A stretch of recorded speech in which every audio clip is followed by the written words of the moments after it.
Kasus pembunuhan Ibu Tuti Suhartini dan anaknya Amelia Mustika Ratu di Subang, Jawa Barat. Pelakunya belum juga tertangkap dan kini pihak kepolisian masih memburu pelaku pembunuhan tersebut. Namun sebelum kita bahas, bisalah kalian subscribe channel ini terlebih dahulu agar kalian semua tidak ketinggalan berita-berita selanjutnya.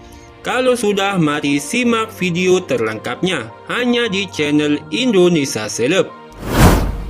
Dan terbaru, belum terungkapnya kasus pembunuhan tersebut menurut pakar hukum pidana Musa Darwin Pane karena lihainya pelaku.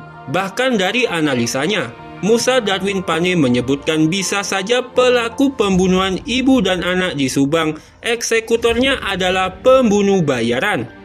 Kalau melihat dari pemaparan kepolisian yang disampaikan kepada media massa, memang ini pelakunya tidak hanya satu orang dan sudah direncanakan dengan matang-matang, ungkap Musa Darwin Pane. Menurut Musa Darwin Pane, perencanaan yang disusun dengan matang dan strategi.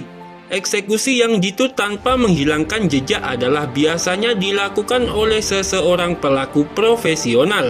Bisa saja pelaku eksekutornya pembunuh bayaran. Kalau eksekusinya bisa saja pembunuh bayaran, hanya saja pelaku utama tetap saja orang yang terdekat yang mengetahui gerak-gerik korban tersebut. Dijelaskan Musa Darwin Pane berdasarkan teori kriminologi. Banyak yang bicara tentang kejahatan. Itu awalnya adalah niat, kemudian ditindaklanjuti dengan adanya kesempatan. Maka dengan adanya kesempatan yang terbuka itu, bisa diikutkan atau dibawa dalam kasus pembunuhan ibu dan anak di Subang ini. Dan niat itu tentu bicara sikap batin adalah hal yang mendorong dari dalam diri pelaku untuk menghabisi nyawa korban. Bisa jadi menggunakan tangan orang lain, namun aktor intelektualnya orang-orang terdekat korban, ujar Musa Darwin Pane. Jadi menurut Musa Darwin Pane dalam kasus pembunuhan ibu dan anak di Subang ini, aktor intelektualnya adalah orang terdekat, tapi bisa saja pelakunya menyewa pembunuh bayaran. Namun saat hendak masuk rumah ternyata sudah berantakan dan penghuni rumah Tuti Suhartini dan Amelia Mustika Ratu tidak ditemukan. Kemudian Yosef bergegas menuju kantor polisi dan tidak lama lagi kembali ke rumahnya bersama polisi.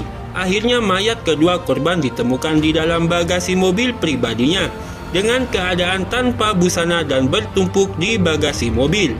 Menurut pihak kepolisian, kedua korban mengalami patah tulang tengkorak kepala hingga luka robek di bagian tubuh korban. Dan bagaimana tanggapan kalian semua tentang kabar tersebut? Silahkan tinggalkan komentar kalian di bawah dan jangan lupa like dan subscribe channel ini ya, agar kami lebih bersemangat dalam memberikan informasi-informasi terbaru hanya di channel Indonesia Seleb. Dan sampai jumpa di video-video saya selanjutnya.